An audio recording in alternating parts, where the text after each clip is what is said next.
That's it, man. That was it. We have, it's funny you say that, we have laptop computers that we use, obviously, to transmit orders and whatnot. And actually, today, Jeff placed his order on our company's mobile app. So we actually have a mobile app where you can place your orders as a customer. And I can remember when I first started in the restaurant business, not as an owner, but started working in the restaurant business, the salesman would come in with a binder and have to leaf through this 1,000-page binder to find pricing, and then would have to plug it, call in all the orders at the end of the day. Yeah. It was, I don't know how they did it back then. I mean, now it's. I mean, I have everything I need right on my iPhone. I don't even need to bring the computer out if I didn't really want to. No email. You had to use the phone. You had to take notes. Payphones. Yeah. I remember that very well. Yeah. I mean, now that I've seen one payphone in the last probably. I see it every week. I go out to, well, we're talking about hunting. We go out to, I have several clients out in Ricketts Glen. It's a state park. So it's big hunting out there. And it's game land. And on the way, there's a place called the Ricketts Glen Hotel. And it's a neat little place. And they have a payphone. And that's probably the only time I see it. And speaking of hunting, then I go out to a place way out in Benton called the Central Park Hotel. And in that hotel, it is full of stuffed animals. I don't mean the toys. I mean buffalo. I mean squirrels, fish, deer, elk. I mean pigs. I mean, you can't imagine how crazy this is. So, and then on the way back, I go to a place called Olive, which is very contemporary, eclectic, trendy. So in that one shot of probably 30 miles, there's 3 restaurants, and they're 3 totally opposite concepts. But it's kind of fun. It's neat. So the activities in PA, archery and taxidermy. I'm there. Oh, man, you're giving us a bad name. I'm just kidding. Back to our top 2. Hold on a second.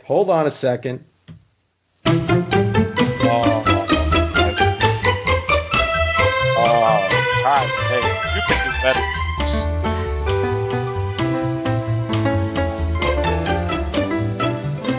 All right, Nick, you're at number 2, MTV Top 5 Artists of All Time, 80s primarily. Madonna.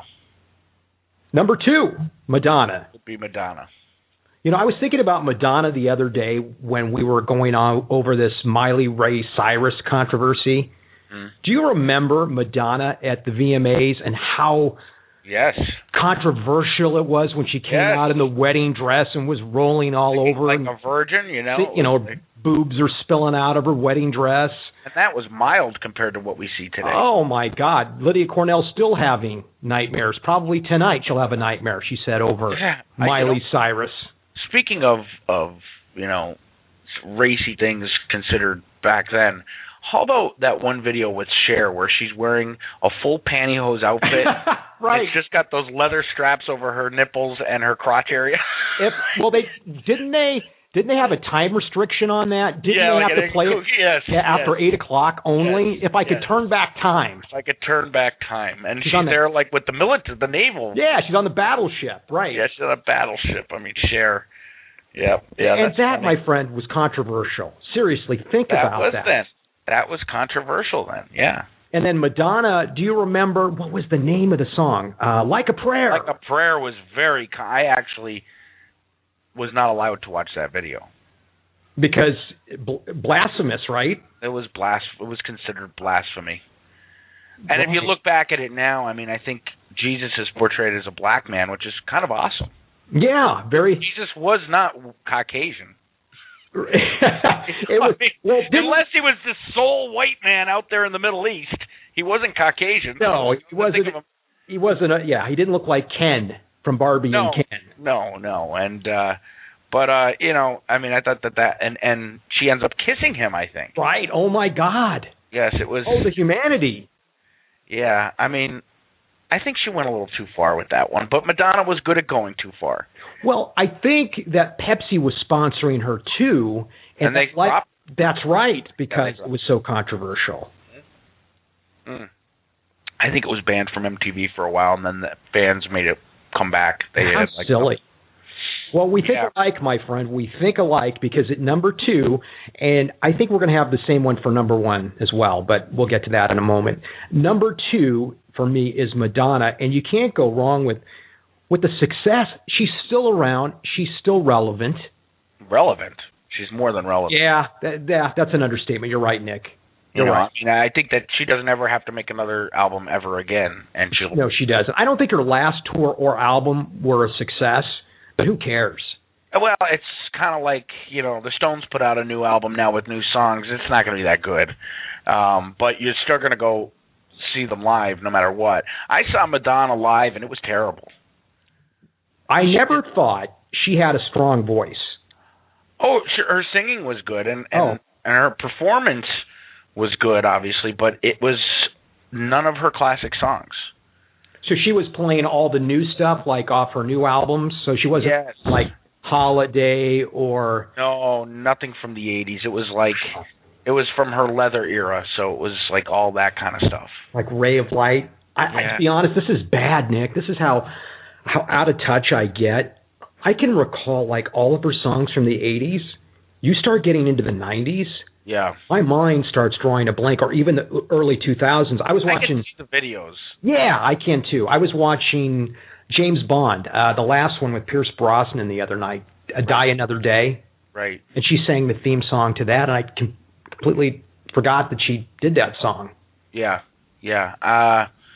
She did a lot of. She got very into bondage or something. Yeah, very strange. And that's kind of what it was. Like she was whipping people on stage. It was fake, obviously, but it just wasn't my thing. And there was just a very, very eccentric crowd. It was just kind of.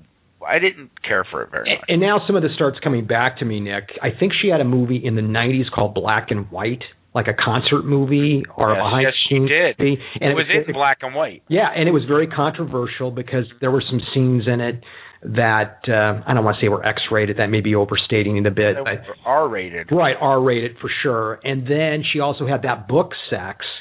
Yes. Remember that? Where they had the cover at the book. Condom wrapper, yeah. Yeah. And sold well, and she was naked throughout. Yep, yes. I will say this too, Nick. I remember friends of mine when it was announced that Madonna was going to have nude pictures in Playboy. I think this was like 83, 84. Mm-hmm. Oh, my God. We went from 7-Eleven to 7-Eleven trying to get somebody to buy it. Yeah. I mean... Now we have the Internet. Yeah, now you have the Internet. I mean, she's hot. She's still hot as an older lady. I mean, she's not old. Is she 50? I think she's 50. That's interesting, yeah. Nick. I'm going to have to Wikipedia that one. Yeah, the only thing I don't care for is the gap in her teeth. But, I think people started shaving their teeth so they could have that gap in their teeth, women. So, I mean, I don't know. I was in for a little while, if that's possible. But, I mean, and she's just, it kind of annoyed me, too, when she moved to England and acquired a London accent. Oh, I hated that. English so accent. Yeah, it was silly. Hey, by the way, she's 55. Wow. Still in phenomenal shape. Wow. Yeah, I mean, she's never going to be irrelevant. That's for certain. So, should we go to number 1? Let's go to number 1, and I think this is going to get boring. Number 1. Have the same person. Well, it could get very interesting if it's the same person as mine. My number 1 is Michael Jackson. Of course. Yeah, I mean, we could talk about Michael Jackson because you want to talk about talent, just amazing talent. But if we're talking about it in terms of videos, I think I already explained my thoughts there earlier. I mean, they were small feature films. I think, I can remember distinctly between Bad and Black or White, those two premieres of those songs. Oh, yeah. That was a big deal, wasn't it? Oh, they were. The world premiere, yeah. Oh, the world thriller. I mean, Beat It. I mean, all those videos were great. But between the Bad album and then the video for Black or White, I remember looking at my brother and saying, he's white. He's white.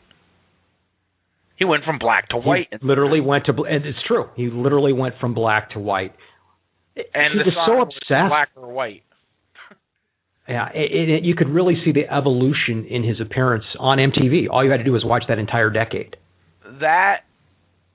And then go back to Solid Gold and American Bandstand and everything else in the 70s. I mean, the guy was photographed from the time he was 9 years old. But that is one person.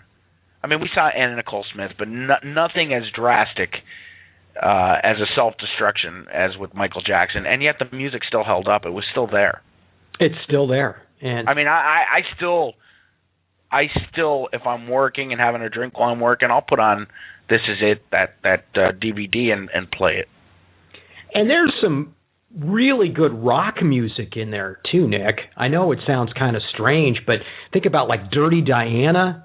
Dirty Diana was, I think Slash was. Slash is on there, right? And Beat It is my all-time favorite. I love the video. I like the idea. There's Eddie Van Halen. Right. And Van Halen was huge then too. So it was like, the super rock group meeting the super pop star. Yeah. Yeah, I mean, and I'll tell you, I love the Jackson 5 stuff, but the funky stuff, And, I mean, and they do Dancing Machine, and you see him, robot dancing. It's just, the talent was off the charts. And he just really self-destructed, and we saw it happen before our eyes, and, I won't even get into the allegations. Yeah, we don't need to do that. But I just, and I'm not saying I believe that he didn't do it. I mean, he clearly did something.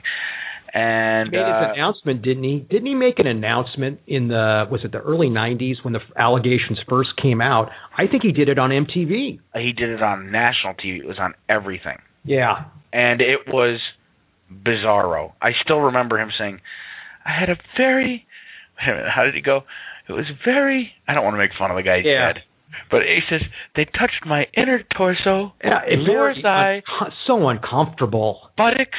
Oh, and how much more uncomfortable was his kiss with Lisa Marie Presley? I mean, was that? I always thought that was just a facade. It had to be. Well, it was, but she was just so naive, I think, How would you like to be her? She married Michael Jackson and Nick Cage.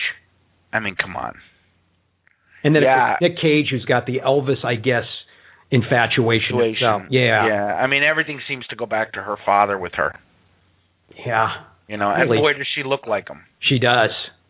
We don't really talk. We haven't really talked much about Elvis on this show. Maybe we should do that on another show because the King was the king. I posted a picture on the Facebook page the other day with Elvis in a boxing stance against Muhammad Ali. Great photo. Yeah, great photo. I saw that. And he's another guy we kind of saw self-destruct before our eyes. Oh, and my mom was in love with him. My grandmother was in love with him. Yeah, my grandmother, they all were. Yep. He's kind of like, was like a Tom Jones. It's interesting that Tom Jones. He's nothing like Tom Jones. Well, I'm talking about the sex appeal. Tom Jones. I'm not comparing their musical. I don't even think there's much sex appeal in Tom. Although women do. The women love Tom Jones. They're like 90-year-old women throwing their panties on stage at Tom Jones still. My aunt loves Tom Jones, and my uncle, of course, doesn't like him and says he puts a sock in his jeans. That might be Engelbert Humperdinck. But back to Elvis real quick. I came across on Spotify this DVD, or the CD. Boy, we are aging. We're dating ourselves, man. This album, and it's all songs and then interviews. And they had an interview with Elvis in New Orleans in 1955. You could tell how young he was, and it was all about how there was just such a bad reaction to his jiggling on stage. It was really interesting. It was about a 10-minute interview. You could tell it was a radio interview, and he was just kind of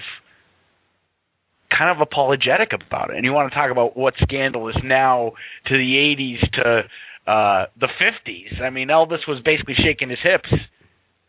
It was scandalous. Could you imagine had Elvis been in the MTV era in the 80s? Wow.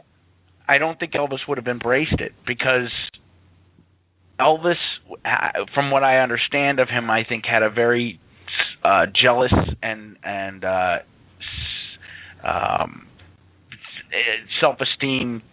low self-esteem side to him. He always felt threatened. I mean, he wanted to have amazing. deported. He wanted to have the Beatles deported. You know, he thought